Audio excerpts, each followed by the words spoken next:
Teman-teman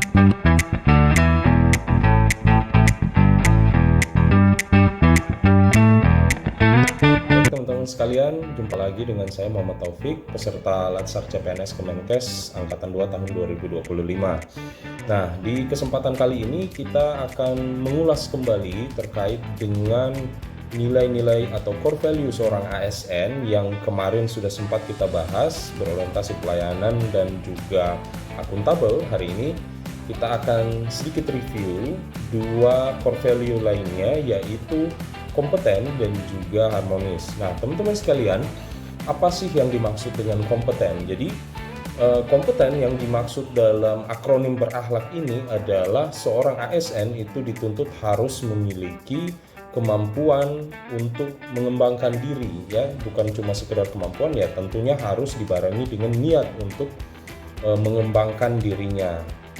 Teman-teman sekalian, sebenarnya lebih jauh lagi kalau kita mau menggali tentang apa yang dimaksud dengan kompeten dalam core value ASN, maka sebenarnya kompeten yang dimaksud itu adalah bagaimana kemampuan dari suatu individu atau suatu kelompok untuk menerapkan pengetahuan dan juga keterampilan dengan cara yang efektif dalam pekerjaannya. Nah, itulah yang dituntut kepada seorang ASN yang profesional, ya.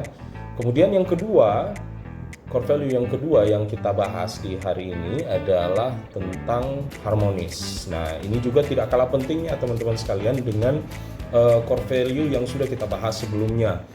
Kenapa ini penting? Ya, karena menurut saya, ya, harmonis itu adalah kunci dari kesuksesan dari suatu organisasi untuk mencapai tujuan, ya.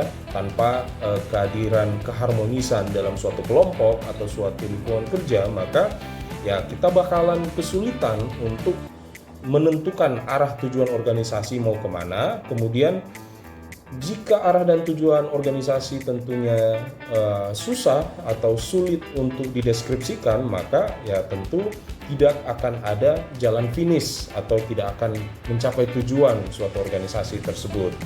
Nah, apa sih yang dimaksud oleh harmonis di dalam konteks seorang aparatur sipil negara? Nah, harmonis itu sebenarnya teman-teman adalah prinsip antara keseimbangan dan juga kerjasama untuk mencapai suatu tujuan. Ya, dalam hal ini tentunya dalam konteks tujuan suatu organisasi di mana ASN tersebut bekerja, ya. Manfaatnya apa sih ketika kita menerapkan nilai-nilai harmonis di dalam kelompok kerja ataupun di lingkungan kerja? Ya, tentunya manfaatnya sangat besar, ya. Jadi teman-teman sekalian, selain menciptakan suasana yang positif, ya, selain menciptakan suasana yang positif dalam konteks pekerjaan, dalam lingkungan kerja, ya, penerapan nilai-nilai harmonis ini sendiri, ya, tentunya akan berujung pada hasil produktif yang akan dicapai oleh suatu organisasi, gitu, ya. Jadi pembentukan atau menciptakan lingkungan atau karakter lingkungan yang positif itu harus dimulai dari apa saja. Yang pertama, tentunya kita harus melakukan komunikasi dengan baik antar rekan kerja, ya. Kemudian harus juga bekerja sama, saling membantu dengan teman atau rekan kerja yang membutuhkan bantuan, ya. Kemudian karena kita semua berada dari latar belakang yang berbeda, ya, di dalam satu organisasi itu, ya tentunya kita harus punya prinsip saling menghargai.